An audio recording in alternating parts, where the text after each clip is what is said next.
Honorable colleagues, I want to welcome you to today's sitting.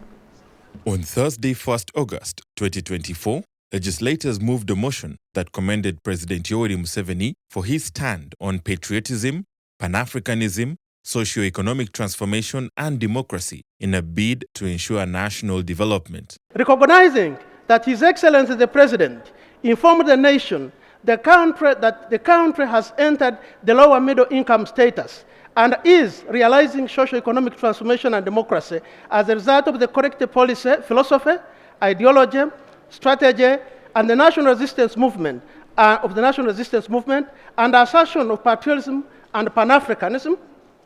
Further recognizing that His Excellency the President informed the nation that the socio-economic transformation could be attained through education for all and prosperity for all in the four money-making sectors of commercial agriculture, manufacturing, services, and ICT, and these are being funded through Parish Development Model, EMIOGA, the GROW project, and UDB loans. Cognizant that His Excellency the President called upon Ugandans to desist from corruption, since it is a danger to Uganda's rapid socio-economic transformation. Now, therefore, be it resolved that Parliament expresses gratitude to His Excellency the President of the Republic of Uganda for his clear and concise exposition of the State of the Nation in the State of the Nation address. I beg to move. The President informed the nation that the correct philosophy, ideology, and strategy of the NRM party and government have enabled the economy grow at a good rate, honorable colleagues. The measure adopted in 1986 have enabled the size of the economy grow from US dollars 1.5 billion to US dollars 55 billion by the foreign exchange method. This is impressive and commendable growth that we must appreciate as the August House. The President indicated that this time round he will not tolerate corruption with the public sector, and also we politicians, political leaders. We must join him to condemn corruption. We all know a lot of money is lost through corruption, denying NRM government to fulfill its mandate of providing better services in terms of good roads, health facilities, and education.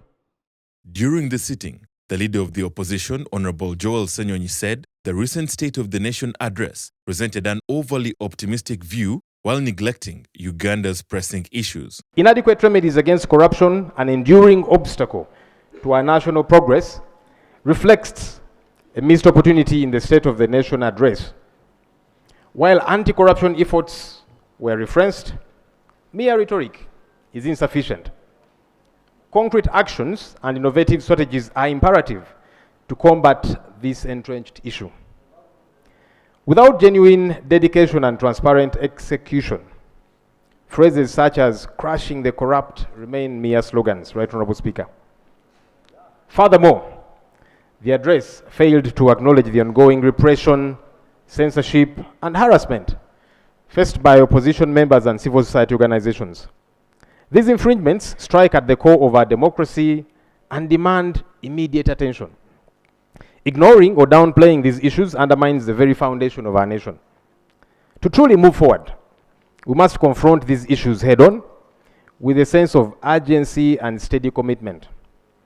Our discourse must transcend rhetoric and translate into actionable plans, transparent execution, and accountable governance. It is our collective responsibility, Right Honorable Speaker, to ensure that the promises made during the State of the Nation address are not mere words, but catalysts for real and meaningful change. Also in the sitting, Chira Municipality Member of Parliament, Honorable Ibrahim Semuju, castigated government over the recent arrest of members of opposition party Forum for Democratic Change in neighboring Kenya. We have 36 FDC leaders who were kidnapped from Kenya by ESO and Ugandan military. One of the 36 is actually a registered refugee in Kenya. There was no extradition order. They had gone to attend leadership training. Some of them were seriously beaten. We want government, Mr. Speaker, to tell us, Under which arrangement did they go to Kenya to kidnap FDC leaders who had gone for leadership training?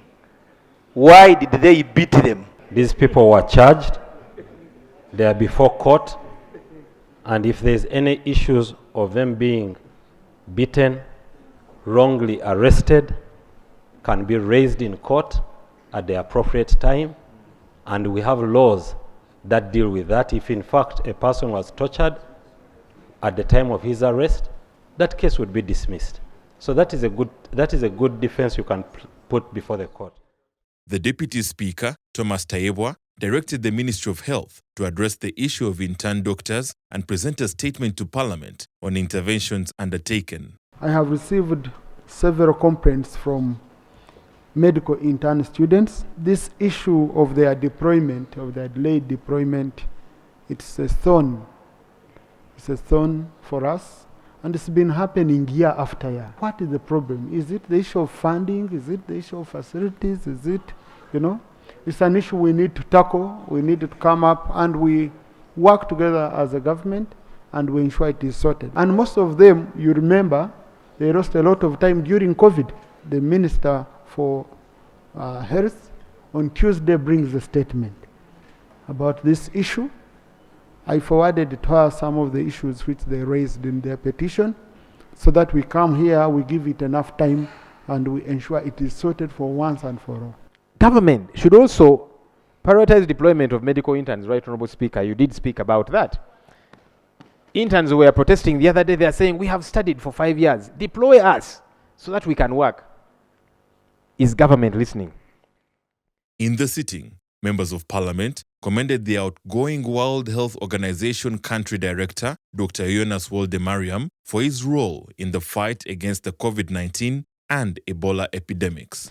For those who remember very well, the time when they announced the first case of COVID, he was standing by the Minister of Health, and all the COVID briefings and all interventions to do with fighting COVID. He was at the center. He played a very, very critical role. In 2022, we also had the Ebola outbreak.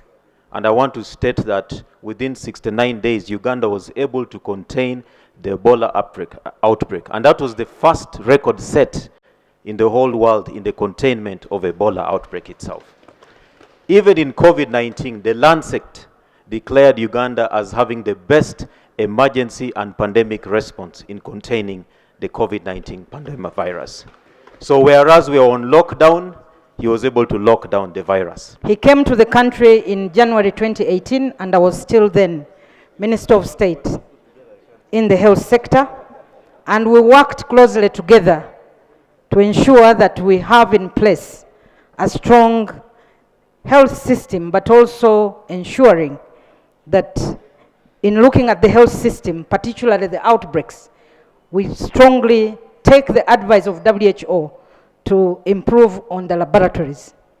House adjourned to Tuesday at 2 p.m.